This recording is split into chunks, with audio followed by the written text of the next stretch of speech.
On l'a tous ressenti, nous, notre génération, à l'époque. Toutes ces critiques, on disait regardez-les avec leurs casquettes, casque audio, regardez si, nanani, nanana. Mais aujourd'hui, ils ont tous des casquettes, tous des casques, et on leur dit rien. Ferguson est venu voir mon père, voilà, pour dire qu'il me voulait. Qui comptait sur moi, etc. C'est un truc de fou, Ouais. Ferguson, tu vois, quand même. C'est comme ça, on est vite mis dans des cases en France, et c'est vrai, malheureusement. Et Mhm. après, tu arrives dans un vestiaire où il y a Totti, De Rossi, Mexes, enfin que des grands joueurs. Leonardo m'appelle, moi, PSG, faut pas me le dire deux fois. PSG, ouais, nanana, Paris, rêve d'enfance, je réfléchis pas deux fois. Salut tout le monde, c'est Colin pour un nouvel épisode de Call Interview avec Jérémy Ménez. Et du coup, vu qu'on est dans la génération 87, je vous propose un défi. Aux 75K abonnés sur la chaîne, je vais en chercher un autre de la génération 87. Ateb Ben Arfa, Karim Benzema ou Samir Nasri. Un des trois, je vais le chercher. En tout cas, aujourd'hui, on se fait plaisir avec Jérémy Ménez. Jérémy, comment tu vas? Santé va bien? Tout va bien, frérot. On est bonne santé, tout le monde va bien, c'est le principal. Les enfants aussi, ça va? Tout le monde va bien, impeccable. Bon, dis-moi comment ça se passe du coup, l'objectif. Tu sais quoi, normalement, je voulais te faire une présentation de ce dont on allait parler aujourd'hui, mais là, tu m'as déjà lancé, je suis dans l'interview avec toi. Comment tu te sens? Tu es en Italie, j'ai l'impression que c'est l'endroit où tu t'exprimes le mieux, où tu vis le mieux. C'est la vérité ou pas? Ouais, je me sens bien. Bah, disons que je suis parti super tôt en Italie. Ouais. J'avais 19 ans. Ça a été le premier pays, on va dire, d'adoption. Mhm. Et à partir de ce moment-là, c'est vrai que je me suis senti super bien. J'ai appris la langue. C'est vrai que j'ai été, on va dire, entre guillemets, adopté par un peu le peuple italien. Et ça s'est super bien passé rapidement. Donc j'ai pris goût à la vie italienne et à la mentalité italienne et à vivre un peu en Italie, quoi, tu vois. Mhm. Du coup, même être entre guillemets, quand je dis même évoluer en série B, quand c'est dans un club aussi important que la Regina, pour toi, ça vaut le coup? Ça vaut le coup d'être en Italie? Parce qu'on va pas se mentir, je pense que tu pouvais, en Ligue 1, prétendre à plusieurs clubs. Tu sais, c'est même pas une question de Série A ou Série B ou Ligue 1, Ligue 2. C'est qu'en fait, je pense qu'en France, que ce soit pour des sportifs ou des chanteurs ou des intermittents du spectacle, on est vite mis dans des cases. Ouais. Tu vois, et quand on parle un peu de moi aujourd'hui, ce qui est complètement faux, bah, on a encore l'idée d'un Jérémy Ménez quand il avait 24 ans, 25 ans ou 20 ans, qui était un peu désordonné, qui a fait qui a eu deux, trois petites maladresses. Et donc les gens sont restés sur ça. Donc les gens ont peut-être un petit peu peur aussi par rapport à ça, je Hmm. pense. Parce qu'après, niveau football, bah, enfin, après, niveau football, le football, je reste toujours le même, tu vois, mais je pense que les gens sont plus freinés par ce qui s'est dit, par ce qui s'est passé quand j'étais plus jeune, et je pense que c'est ça qui joue beaucoup, quoi. Bon, après, comme tu dis, il y a eu des maladresses, il n'y a pas non plus eu. T'as tué Ouais, personne. mais tu sais, on est vite mis dans des cases, les gens, des fois, ont pas peur, mais sont un peu freinés, et, Ouais. euh, et donc, Ouais. c'est comme ça, on est vite mis dans des cases en France, et c'est vrai, malheureusement. Mais Hmm. c'est pour ça que j'ai plus penché pour un retour en Italie parce que les gens sont moins comme ça, sont moins freinés par ces choses-là et surtout qui sont faux. Ça y est, maintenant, enfin, j'ai deux enfants, j'ai plus le même état d'esprit que qu'il y a 7 8 ans en arrière, même si j'aime bien toujours rigoler, on va me voir, hein, mais après, je suis quelqu'un enfin, je veux dire, je suis beaucoup plus sérieux, plus mature, enfin, rien à voir, quoi, tu vois. Bon, d'accord, ok. Bon, du coup, Italie, pays d'adoption un petit peu. Le projet, c'est Ouais, quoi? Parce que tu l'as dit, tu as 35 ans. ouais. Alors aujourd'hui, on voit de plus en plus de footeux. Durer, durer, durer. Il y a les Cristiano, il y a les. Tu as un bon exemple avec Ibrahimovic en Italie. Mais toi, le projet, c'est quoi? Ton contrat, il s'arrête en fin de saison prochaine, si je dis pas de bêtises. Ouais, c'est ça. C'est quoi l'idée? C'est tu veux continuer à jouer? Tu as déjà une date de retraite dans ta tête? Comment t'es, toi? L'idée, bah écoute, ouais, comme tu as dit, j'ai ma dernière année de contrat. Honnêtement, je me sens en pleine forme. Ouais. Après, moi, l'idée, j'ai toujours fonctionné comme ça. C'est plus le côté humain, le rapport humain que j'aime. Hmm. Donc voilà. Donc là, je vais commencer cette année avec Jérôme Roten un peu Mhm. commencer un peu avec RMC, tout ça cette année, Ça, faire c'est des bien. émissions avec lui et tout. Ouais, Mais pour l'instant, je suis encore sur les terrains et s'il y a un bon projet sportif, humain, et ben moi, je suis adepte de ça, tu vois. C'est ouais, plus le côté humain que j'aime, ce qui s'est beaucoup perdu aujourd'hui. d'accord. Donc, il n'y a pas l'idée d'arrêter encore. S'il y a un projet qui te plaît, Il y a pas, non, il n'y a pas forcément l'idée d'arrêter parce qu'honnêtement, je me sens en forme. Je me Ouais, sens en forme. Après une bonne préparation, je me sens en forme. Donc non, au niveau physique et niveau football, il n'y a pas de raison d'arrêter. Après, peut-être que s'il n'y a pas de projet qui me correspondent, ben, j'arrêterai, tout d'accord, simplement. d'accord. Bon, on a parlé d'aujourd'hui, mais je t'avoue que dans cette émission, ce qu'on aime bien faire, c'est parler d'hier, parler d'avant. Et j'ai plein de questions pour toi, j'ai Et plein de questions à te nostalgique. poser. Ouais, un petit peu, un petit peu. Je vais pas te mentir, un petit peu. Moi, j'ai grandi avec toi, tu vois. Donc, Hmm. ça me fait plaisir d'avoir quelqu'un de ma génération dans cette émission. 87, toi? Non, Moi, je suis un 91. 91. Je suis un 91. Donc, tu vois, quand j'ai grandi, mon père, il me comparait à toi quand je jouais et tout, tu vois. Donc, ça me fait quelque chose de. Tu vois, si mon papa, il voit ça, C'est gentil, lui, il la c'est verra. gentil. Bah, Je suis content. un gros bisou au papa. Le meilleur, la meilleure chose que je peux faire pour lui faire plaisir, c'est de parler avec toi comme j'ai l'habitude de faire. C'est Donc, je vais te gentil. ramener à Sochaux, 2004-2006, même avant ça. Avant ça. Parce que pour bien comprendre les bases, je trouve qu'il faut connaître une personne et tu as une vie avant le foot. Parle-moi un petit peu de l'environnement dans lequel tu grandis. Tu es né à Longjumeau, si je ne dis pas de bêtises, en Essonne. Ouais. Comment ça Je se suis... passe la vie à l'époque? Alors moi, je suis né à Longjumeau, Ouais, dans le 91. Deux parents déjà divorcés. d'accord. Et donc, mon père habitait dans le 91 et ma mère habitait dans le 94 à Vitry-sur-Seine. Ok. Donc, moi, mon père, mon frère, moi, j'ai un grand frère qui a 50 plus que moi. Mhm. Donc, lui vivait avec mon père et moi, je vivais avec ma mère. Et on se voyait un week-end sur deux. Ok. Donc voilà, non, une jeunesse heureuse à Vitry avec mes potes, ma mère, on joue au foot, une jeunesse heureuse. On n'avait pas non plus des cuillères en argent, mais on était bien, on était heureux, on avait toute chose pour être bien et on pensait avec un ballon en mousse, on était bien. Donc non, une adolescence et une enfance heureuse. D'accord. Le foot, il devient important quand, du coup? Je pense très rapidement parce qu'à l'époque, nous, quand on est jeune, bah, on joue avec un ballon. On joue avec un ballon. Dès 6 ans, moi, j'étais inscrit à l'ESV, à Vitry. Ouais. Et on jouait après l'école, on jouait tout le temps au foot. On jouait tout le temps au foot. Moi, quand j'allais chez mon père, mon frère, il jouait au foot aussi, il jouait très bien au foot. Donc, moi, j'étais souvent avec lui le week-end et j'aimais jouer avec les plus grands. Je jouais avec Ouais. lui et dès qu'eux, ils ne voulaient pas, parce que j'étais petit, dès qu'ils ne voulaient pas, je commençais à pleurer et tout ça, tu vois. Hmm. Donc, pour moi, cette période-là, c'est une période importante aussi. Ça a commencé là pour moi, le football. Donc la transition pour ton entourage, la transition vers le foot, amusement, foot sérieux, potentiellement un avenir professionnel, et la transition, elle s'est faite normalement? Tout a été vite accepté ou pas? Tu sais, quand tu viens de milieux où la maman travaille, fait ce qu'elle peut pour toi, le papa travaille, fait ce qu'il peut pour toi, quand une porte de sortie arrive comme ça, où tu peux rejoindre un club professionnel pour aller en centre de formation, sachant que mes parents savent à l'époque que c'est quand même. Enfin, je vivais foot, quoi. Je vivais foot, j'aimais ça. Je prenais le RER de la gare de Choisy, j'allais à Bretigny tout seul. Ouais, Et l'entraîneur me raccompagnait le soir. Donc, à partir du moment où tu fais tous ces efforts-là, c'est que quand même, tu aimes beaucoup le football et que tu aspires, pourquoi pas, à un futur dans le football. ouais, Mais tu peux jamais savoir parce que pour nous, quand je regardais, enfin, moi, les joueurs de foot, pour moi, à l'époque, c'était waouh, c'était impossible d'y arriver. ouais, ouais. Et quand il t'arrive cette porte de sortie où tu vas commencer à faire des stages à l'AS Monaco, après à Sochaux, et ben, ça commence à être un peu plus sérieux. Tu te dis, ah ouais, pourquoi pas. Et donc, suite à ça, le FC Sochaux-Montbéliard a voulu me faire signer et on ne pouvait pas refuser, quoi. On ne pouvait pas refuser, même si c'était dur pour ma mère parce que c'est sûr qu'après, elle s'est retrouvée toute seule. J'étais plus là et j'avais que 13 ans. Ouais. C'était dur, mais on ne pouvait pas refuser. C'était impossible.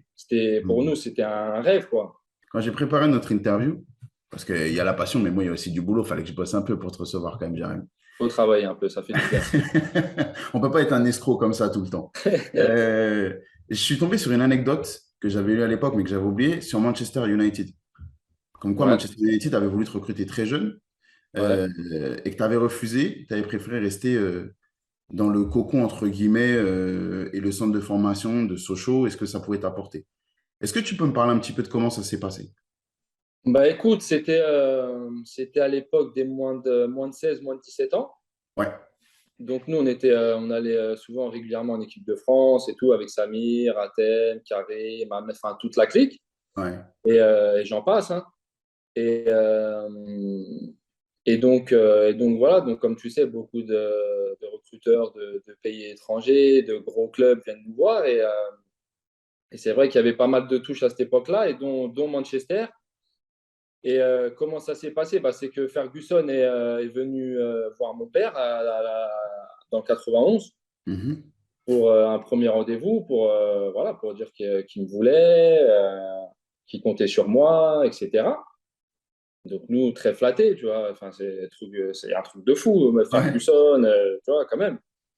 Et donc voilà. Mais nous, à cette époque-là, hein, ce qui a fait aussi notre force à un moment donné, c'est on était insouciants, tu vois. ouais, ouais, Aujourd'hui, je te dis ça parce que on sait qui est Ferguson, ce qu'a fait Ferguson. Mais moi, à l'époque, quand j'ai 16, 17 ans, oui, je sais qui est Ferguson. Mais je suis encore dans mon truc, tu sais, je suis jeune, j'ai envie ouais, de m'amuser, tu vois, je suis dans l'insouciance encore. Même si, quand même, je sais que ma carrière de footballeur est peut-être à un pas de prendre un tournant, tu vois, quand même. ouais, Mais ouais, on est encore dans notre insouciance. Et donc voilà, ça, c'était le premier contact qu'on a eu avec M. Ferguson.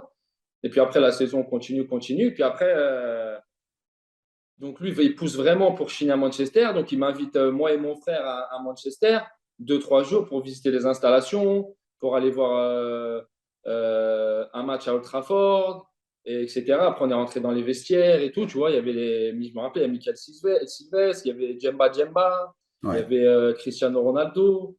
Et, euh, et donc voilà, donc j'ai passé 2, 3 jours là-bas, il nous a accueillis dans son bureau, etc. Il nous avait offert son offre de contrat, il voulait offrir un travail à mon frère et tout. Et donc voilà, donc je repars de ces 2, 3 jours quand même enrichi, tu vois. Enfin, Ah ouais, tu j'ai vu m'étonnes. tu vois, les yeux comme ça, tu vois. Et donc là, la saison continue. Là, je crois que j'étais en moins de 18. Ouais, moins de 18.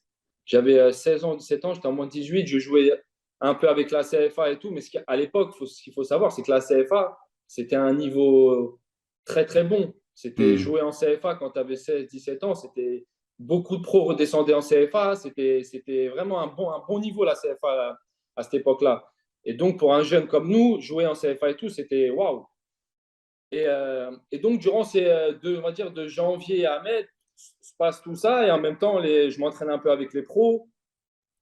Et après, tu as des joueurs comme Pedretti à l'époque, Jérémy Mathieu, Hmm. Monsoro, qui viennent me parler. Et moi pour moi, eux, c'était presque l'inaccessible. Tu vois ce que je veux dire à l'époque? Ouais, Même ouais, ouais. s'il se passe tout ça, même s'il se passe Manchester, etc. Mais quand même être avec eux, qui viennent me parler par rapport à tout ça, pour moi, c'était waouh, tu vois. Et donc, j'ai pris plein de conseils de ces joueurs-là, plus un entraîneur qui a beaucoup compté aussi pour moi, c'est Philippe Anziani, tu Mhm. vois, avec qui j'ai eu un rapport très spécial. Le directeur aussi, Jean-Luc Ruti. Et puis après, par la suite, Guy Lacombe, tu vois, et qui m'ont parlé et qui m'ont aidé à prendre ma décision, tu vois, sans décider pour moi, mais qui m'ont aidé aussi à un moment donné à réfléchir. Et on avait vu quelques exemples aussi qui ne s'étaient pas très, très bien passés. Et donc, pour toutes ces raisons-là, j'ai décidé de rester à Sochaux, tu vois, dans mon club formateur et me dire, déjà, leur rendre la monnaie de la pièce, on va dire, déjà, parce que c'était important pour moi, tu vois.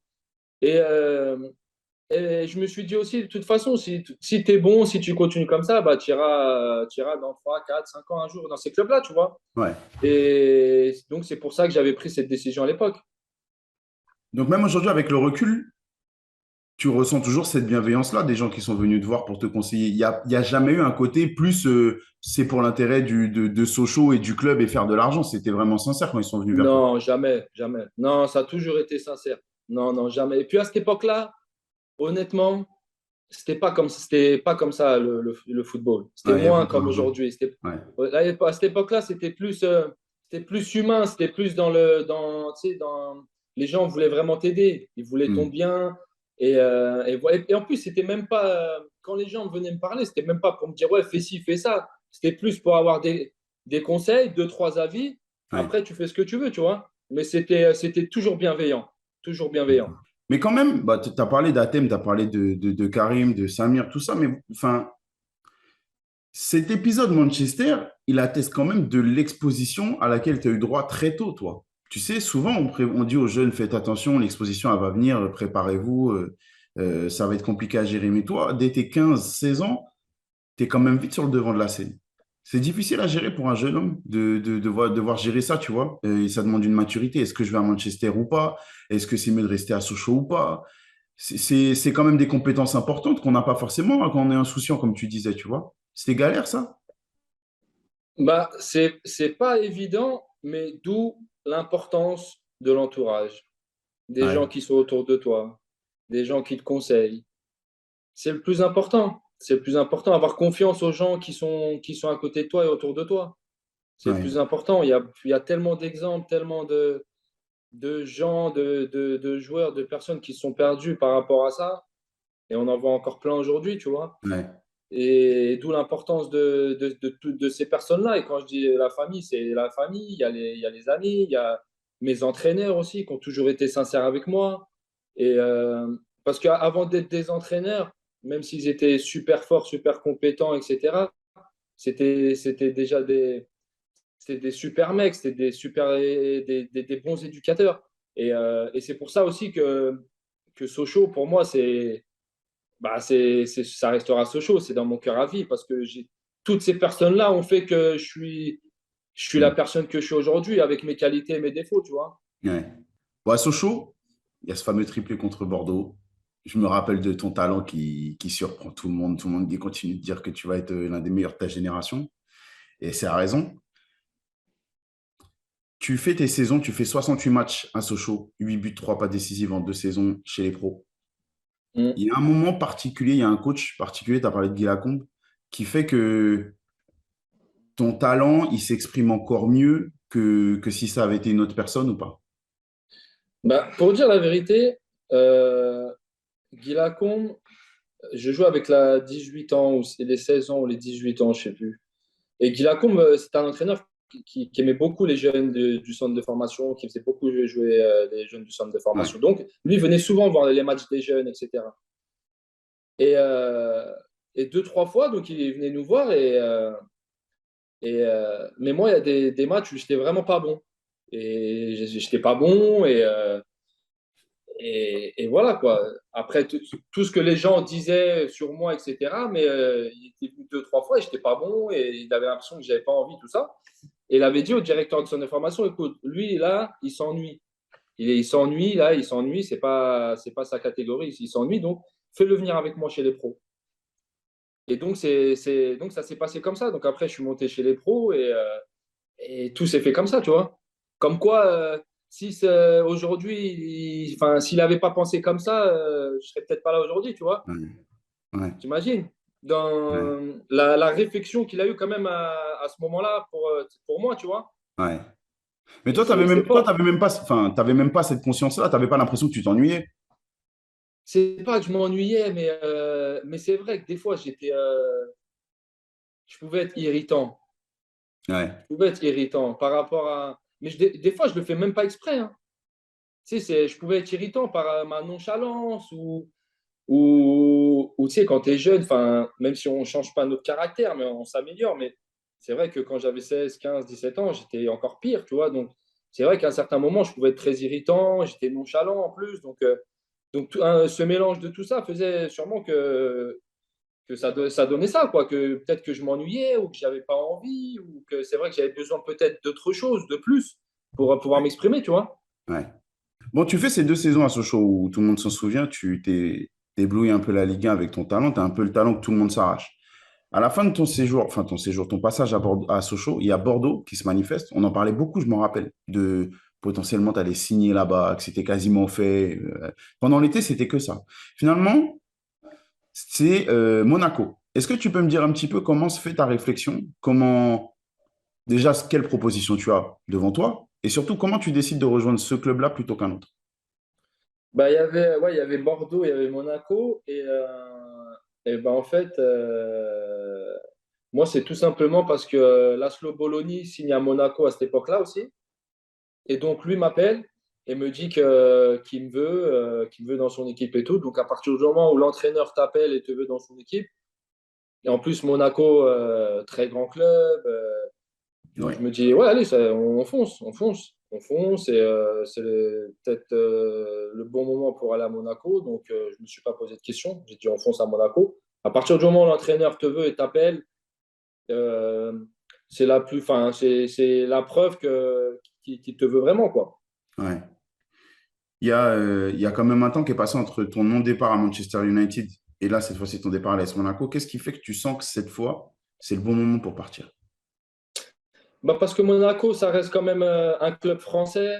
Ouais. Donc, il n'y a pas trop de changements non plus dans ma vie. Bon, même si passer le Sochaux à Monaco, c'est pas pareil. Mais ça reste un club français. Il y a beaucoup de Français. C'est un bon club français. Très grand club français même. Et donc, là, et puis j'ai déjà 2 ans de plus ou 3 ans de plus. Ouais. Donc, déjà, le changement me fait moins peur, si tu veux, me brusque moins. Donc voilà, enfin, je décide de partir, quoi. J'ai repris des stats parce que Serge qui fait le foot, Serge t'aimais bien, mais j'avais pas l'analyse du foot comme on peut tous et prétendre avoir aujourd'hui. Mais je regardais tes stats, je regardais le classement. Quand tu arrives, l'année d'avant, le club est troisième, Monaco. Mm. Tu arrives, vous faites dixième, je crois, 2 fois de suite. Mm. Mais toi, tes stats, elles sont pas en rapport avec un club qui a cette place-là. C'est-à-dire que tes stats, elles sont supérieures, entre guillemets, à ce que les résultats collectifs sont à ce moment-là, à ce moment-là où toi, tu es au club. Tu as connu un moment d'adaptation particulier. Tu me dis, Sochaux, Monaco, c'est pas la même chose. Parce que là, dans les stats, on a l'impression que toi, juste, tu mets un maillot différent et tu joues, tu vois. Bah, tu me dis ça, je sais même pas.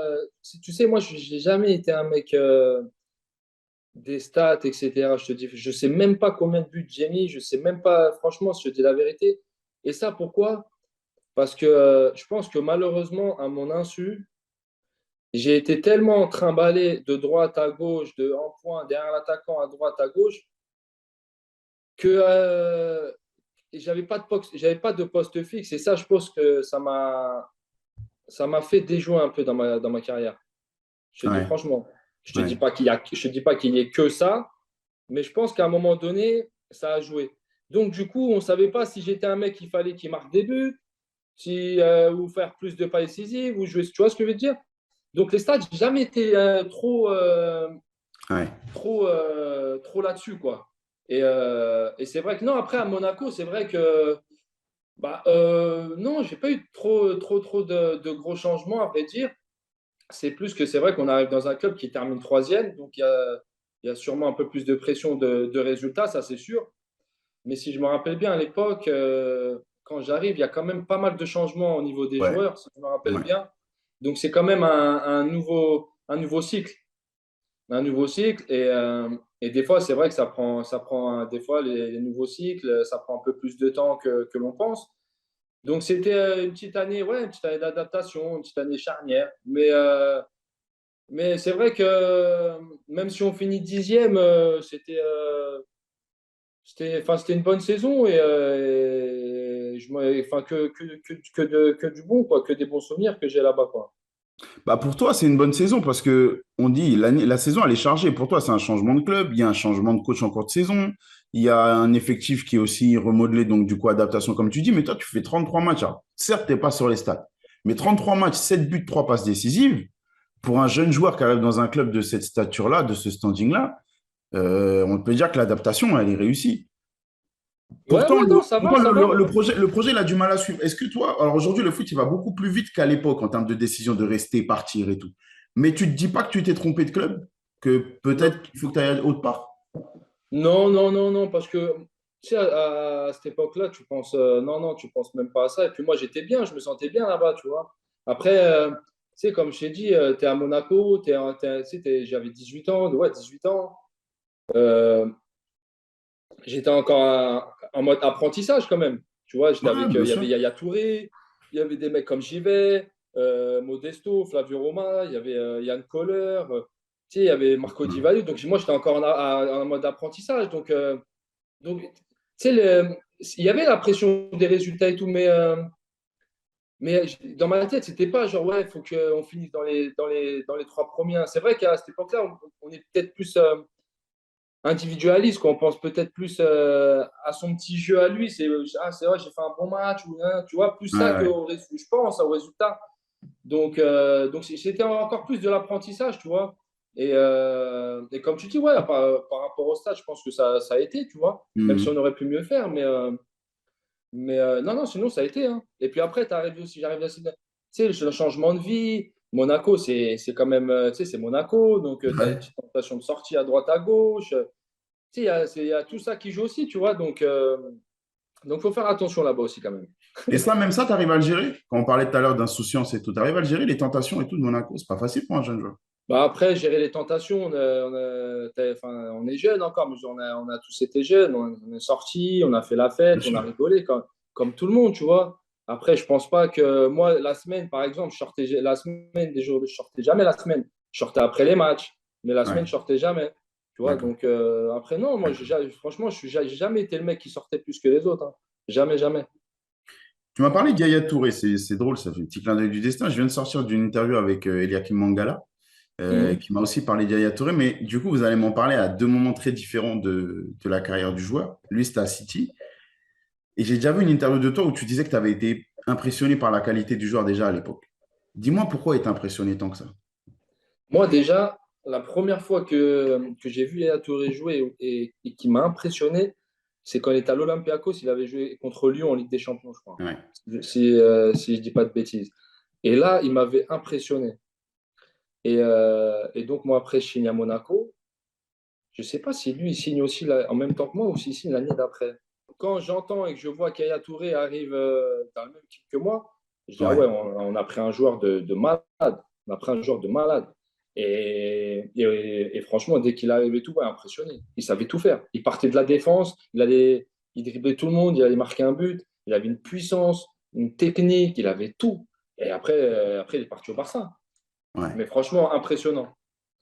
d'accord. Donc déjà, tu savais, quand tu l'as vu, tu savais déjà qu'il y avait une grosse carrière potentiellement Ah qui... ouais, D'accord. ouais, ouais, Et ouais. le bonhomme était comment, si jeune? Il était discret, il était chambreur, comment il était? Moi ou Yaya? Lui, vous deux, votre relation, c'était comment? Non, Yaya, ça a toujours été le grand frère, en fait. Ça a toujours Ok, été le grand frère d'accord. qui, qui te met un coup de pied au cul quand il le faut et qui rigole avec toi. Mais ça, il a toujours eu le rôle du grand frère. Mais un D'accord. mec en or, un mec en or. Bon, dis-moi, il y a la deuxième saison, et là, je me suis trompé tout à l'heure, j'ai dit dixième, vous faites douzième sur la deuxième. Hmm. Là, il y a une autre lecture des choses à la fin de la saison, parce que finalement, tu décides de partir. Qu'est-ce qui fait que tu décides de partir? C'est le standing de la Roma, ou c'est que toi, tu te dis que l'aventure à Monaco, faut qu'elle s'arrête? Non, franchement, j'allais rester encore une saison. Ouais, Mais,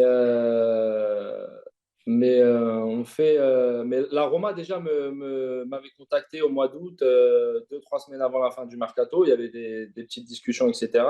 Et mhm, après, on fait un match contre eux, ou je sais plus, on fait un match contre une équipe italienne au Stade Louis II. Et il y avait la ouais, Roma. Et je sais pas si c'était contre la Roma ou s'il y avait des gens de la S Roma. Et ouais, donc, après ce match-là, il parle avec Flavio Roma, qui était mon gardien à cette époque-là. Et donc, Flavio Roma et François Modesto aussi, qui disent la Roma me voulait et eux disent aux mecs de la Roma, donc ouais, prenez-le, il est extraordinaire, prenez-le, là, il est jeune, il est extraordinaire, il a pas fait une saison de fou, mais c'est un joueur exceptionnel. Et à Ouais. partir de là, tout s'est enclenché, tout s'est fait super rapidement. Et j'ai signé le dernier jour du mercato au mois d'août à l'AS Rome. Et après, voilà, donc ça s'est fait super rapidement. T'avais Et quand d'autres. l'AS Rome vient, moi, à cette époque-là, Ouais. ah non, je ne pouvais pas refuser.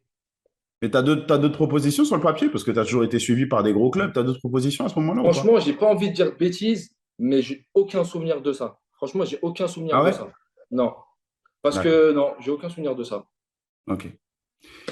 Parle-moi de l'adaptation un petit peu à l'Italie parce que tu m'as dit tout à l'heure quand on a commencé l'interview, tu m'as dit que c'était un peu le pays d'adoption. Et c'est vrai, enfin, c'est difficile de contredire ça quand on voit ta carrière et ta vie. Comment se passe l'adaptation là-bas? Parce qu'en France, tu as quand même un rapport particulier avec la presse et le monde du foot. C'est-à-dire qu'il y a beaucoup de, justement, tu me parlais de ta nonchalance. On te la reproche beaucoup. On te dit souvent que tu te contentes un peu, même si tu es hyper talentueux, mais déjà à Monaco, on commence à dire que tu te contentes un peu de soit choisir tes matchs, soit de pas t'arracher à certains moments. Et on sent déjà que tu es un peu stigmatisé. Déjà, d'une, est-ce que toi, tu l'as ressenti, déjà à l'époque? Et de deux, est-ce que quand tu arrives en Italie, tu sens qu'il y a une approche qui est complètement différente par rapport à ça?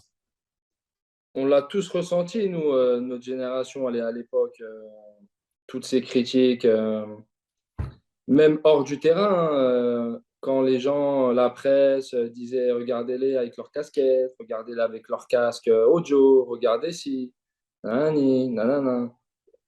Mais aujourd'hui, ils ont tous des casquettes, ils ont tous des casques, ils ont des trucs, et on leur dit rien. Tu vois ce Ouais. que je veux te dire? Ah ouais, c'est vrai. Mais comme on était une génération qui a été mis en avant super rapidement, qui a été un peu sous les projecteurs, et, et peut-être qu'on était un peu différent aussi des autres, mais c'est ça, c'était inconsciemment, c'est sans faire exprès. Enfin, je veux dire, on était comme ça. Mais nous, on a toujours le respect des anciens, on a toujours été respectueux avec tout le monde. Ouais. Après, donc ça, on pourra jamais nous le reprocher. Après, comme c'était des choses nouvelles et on n'avait pas l'habitude, ben, on a été stigmatisé par rapport à toutes ces choses-là. Mais aujourd'hui, tout le monde fait ça et enfin, c'est plus choquant, c'est pas choquant. Tu vois ce que je veux Ouais. te dire? Ouais, ouais. Ouais, Et ouais. comme je disais tout à l'heure, eh ben, nous, on nous a mis dans une case et malheureusement, en France, ils ont du mal à s'en détacher de cette case-là. Mais bon, après, on s'en fout, on n'est pas là pour faire, mais c'est juste pour t'expliquer un peu Ouais, bien le sûr, truc, tu on est là vois. pour ça, hein. Et en Et toi, Italie, tu c'est pas la disais, même approche? bah après en Italie, donc après comment je suis arrivé en Italie, bah déjà, je savais qu'il y avait Philippe Mexes français, Oui. je savais qu'il y avait déjà trois quatre Français qui avaient joué à l'AS Roma, il y avait aussi Riccardo Fati. Donc le fait déjà qu'il y ait deux, trois Français, déjà ça m'a plus, je me suis senti plus serein, plus tranquille de signer là-bas. Et Mhm. après, tu arrives dans un vestiaire où il y a Totti, De Rossi, Mexes, enfin que des grands joueurs. Ouais. Donc, donc là, j'apprends un autre football, enfin une autre vie de footballeur et une autre vie d'homme, quoi. Une autre vie d'homme, parce que j'arrive, je dois avoir 19, 20 ans et je vais tout seul là-bas. Donc c'est encore une autre vie, c'est encore un apprentissage d'une manière différente. Tu fais un bond quand même, toi, dans ta maturité, en vivant tout ça, en vivant à l'étranger, ou déjà, t'as quand même été vite éloigné de tes parents quand tu quittes la région parisienne pour Sochaux et qu'ensuite tu vas à Monaco. Tu es vite éloigné de ta famille, mais tu restes en France et c'est assez facile de te joindre et de te toucher, de te retrouver. Quand tu pars en Italie tout seul, moi qui ai vécu à l'étranger, je sais que ça n'a rien à voir avec le fait de quitter la région de naissance. Est-ce que toi, tu sens qu'il y a un vrai gap entre le Jérémy Ménez d'avant et le Jérémy Ménez d'après la Roma? Ouais, je pense, mais moi, je pense, mais à l'époque, moi, je suis pas conscient de ça. Tu vois ce que je veux dire? Je pense que logiquement, avec tout ça, on prend un peu plus de maturité, on prend plus de caractère, on apprend plus de choses. Donc forcément, on change, on évolue. Mais moi, à cette époque-là, je ne m'en rends pas compte forcément que j'évolue, tu vois. Ouais. Donc il y a toujours un peu d'insouciance, etc. Mais c'est sûr que c'est pas facile d'aller à l'étranger. Mais après, j'ai envie de te dire, nous, footballeurs aussi, en même temps, la chance qu'on a, c'est qu'on côtoie tous les jours les mêmes personnes, on va tous les jours au foot, donc on a quand même un environnement On n'est pas seul. Tu Ouais. vois ce que je veux dire? On est quand même Ouais. avec des autres joueurs, on apprend des langues, il y a un ou deux Français, tu vas manger, après il y a le match le week-end. Donc c'est sûr que c'est pas facile, c'est sûr que tu arrives dans un, il faut apprendre la langue, tu as envie de parler avec les gens. En plus, moi, à l'époque, j'étais quand même assez timide, plus renfermé sur moi-même, donc j'avais plus de difficultés à m'ouvrir aux gens, tu vois. Ouais. Et, mais comme je te dis, on a de la chance de côtoyer tous ces gens-là tous les jours, donc ça t'aide et donc ça se fait plus rapidement pour nous, tu vois. C'est pas comme si j'arrivais tout seul et j'étais là, enfin, c'est pas pareil. On a quand même une vie en communauté avec des autres joueurs, avec Oui, des c'est vrai. entraîneurs, donc c'est plus facile. C'est plus facile. D'accord. Tu m'as parlé de Totti. On est obligé de parler de Totti. Si j'étais en Ouais. interview, toi qui l'as fréquenté quand même pendant pas mal de saisons, je suis obligé de t'en parler. Mais alors, certes, tu vas m'en parler du Totti, joueur exceptionnel, la classe, tout. Mais il y a surtout une anecdote sur laquelle je suis tombé, comme quoi tu as vécu chez ses parents. Ouais. Comment ça Enfin, c'est pas arrive? si ses parents, c'est pas si, en fait, euh, donc lui m'aimait beaucoup, tu vois, il m'aimait beaucoup. Et en fait, il m'avait fait louer la maison juste en face de ses parents. Comme ça, si D'accord. j'avais. C'était sa maison à lui, tu vois, c'était sa maison à lui et c'était en face de ses parents. Donc, comme ça, si j'avais un problème et tout, ben, tu vois, ils étaient là. Donc voilà, tu vois, c'est pour ça que bah, je pourrais leur remercier tu sais, toute ma vie pour ces choses-là. Parce que moi, Totti, mes premiers souvenirs de Francesco Totti, c'est l'équipe du dimanche, quand j'étais jeune, et ses coups francs de 40 mètres, ses reprises de volée. Moi, c'était ça, Francesco Totti. Tu Ouais, vois, c'est waouh! Et ouais, après, tu te retrouves avec lui. Le mec, il est humble comme pas possible. Il est cool, il fait rigoler. On joue au poker ensemble. Donc, tu sais, pour moi, c'était incroyable, tu vois. ouais. Ouais, c'est incroyable. Mais qu'est-ce qui fait que ça match comme ça entre vous? Pourquoi est-ce qu'il décide de te prendre sous son aile? Parce que des joueurs, il y en a plein qui arrivent, qui partent. Des jeunes joueurs, il en voit passer. Est-ce qu'il avait Est-ce que toi, tu avais quelque chose de particulier? Est-ce que tu as été vers lui en particulier qui fait que justement, il a décidé de faire attention à toi comme ça? Bah, moi, je suis arrivé, il y avait Philippe Mexès. Et c'est vrai que Philippe Mexès, c'était à Rome, c'était quelqu'un de très, très, très aimé par tout le monde, tu vois. Ouais, C'est très, très, très aimé par tout le monde. Et lui aussi avait été quand même assez proche de Totti. Et donc, du coup, ça a aidé aussi à ce que ça se fasse plus ouais, rapidement et à la cool avec Totti. Les pokers, les pokers aussi qu'on faisait les veilles de match dans la semaine ensemble et tout. Et puis après, il y a aussi le côté football. Je pense il a bien aimé, enfin, il a aimé mon côté football, mes qualités. On se trouvait facilement sur le terrain. Donc, tu vois, des joueurs qui se trouvent facilement sur le terrain. Après, forcément, en dehors, ça match aussi, ou vice-versa, tu vois. ouais, Donc, ouais. plusieurs facteurs comme ça qui ont fait qu'on a été assez proches quand j'étais à l'AS Rome, quoi. Aujourd'hui, plus qu'à l'époque, quand on parle de passage vers l'étranger, il y a beaucoup de... Alors, soit les étrangers qui viennent en France et qui critiquent la façon de travailler, la mentalité des jeunes en disant que c'est pas assez tourné vers le travail, pas assez bosseur, pas assez prêt à souffrir. Et en même temps, tu as aussi les internationaux français qui vont à l'étranger et qui disent, comme Blaise Matuidi par exemple, ouah, quand je suis arrivé en Italie et à la Juve, j'ai appris ce que c'était que vraiment bosser.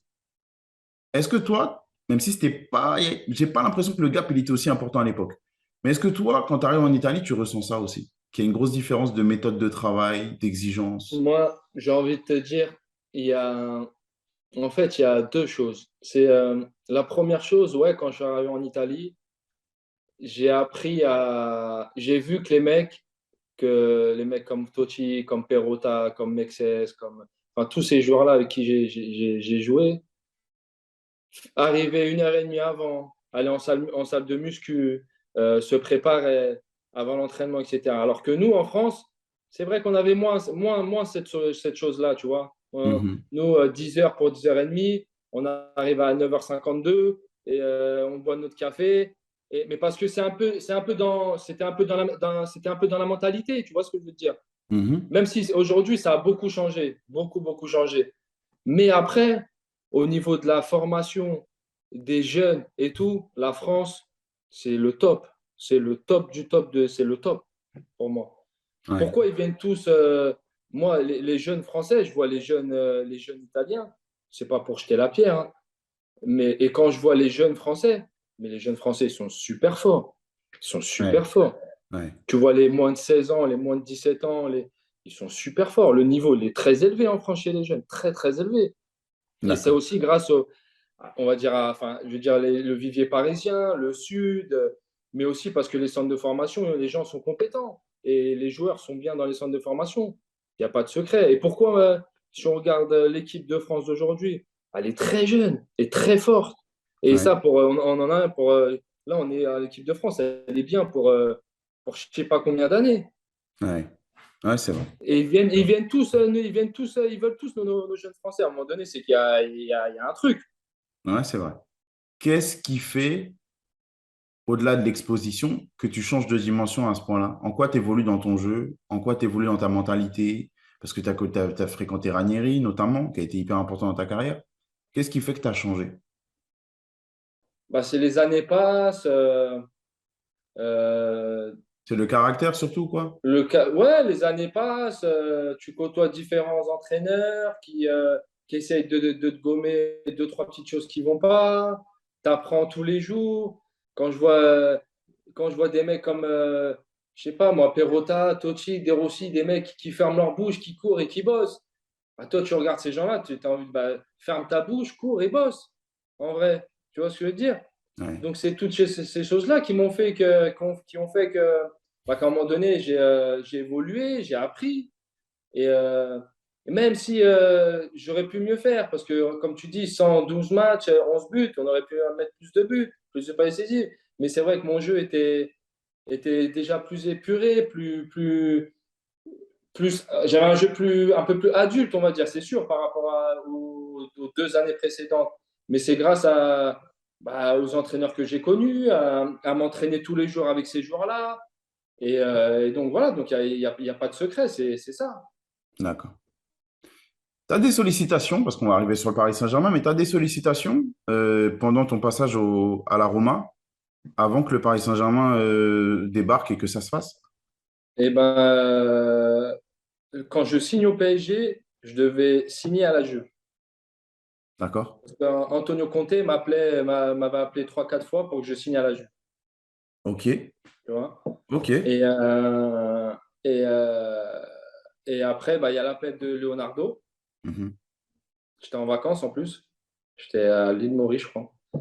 Et Leonardo m'appelle, Qatari, nouveau projet, on te veut au PSG. Moi, PSG, il faut pas me le dire deux fois. PSG, ouais, nanana. Paris, rêve d'enfance, Parc des Princes. Mon frère il m'avait amené deux, trois fois au Parc des Princes. Je réfléchis pas deux fois. En plus, le projet était beau, tu vois. Ouais. Donc, je réfléchis pas deux fois. J'ai dit à mon agent, ouais, c'est bon. Je vais aller au PSG. Sans indiscrétion, ton agent, il te dit quoi? Ma question, elle vient parce que, certes, c'est vrai, et je peux pas te donner tort parce qu'on voit aujourd'hui où en est le projet du Paris Saint-Germain. Donc, clairement, le projet était beau. Les sentiments pour Paris et tout, ça, je peux pas argumenter contre ça parce que c'est le cœur, ça s'explique pas. Et c'est ton histoire. Mais la Juventus, tu m'as dit tout à l'heure que quand le coach t'appelle, c'est un signe qu'on te veut. Mm, Là, Antonio Conte qui t'appelle, il y a des appels un peu plus normaux que ça, on va dire. mm. Et on parle de la Juventus. J'ai pas besoin de t'apprendre l'histoire de la Juve et le statut de la Juve, vu que tu as passé tout ça de temps en Italie. Qu'est-ce qui fait que malgré l'intérêt du Paris Saint-Germain qui est si fou, est-ce qu'il y a une autre raison qui fait que tu dis non à la Juve? Franchement, pour que je dise non à la Juve, c'est parce qu'il y avait le PSG derrière. Je te mens pas. C'est juste le C'est PSG qui fait que tu dis non. C'est PSG, je sais, je saurais pas t'expliquer. C'est un rêve de gosse.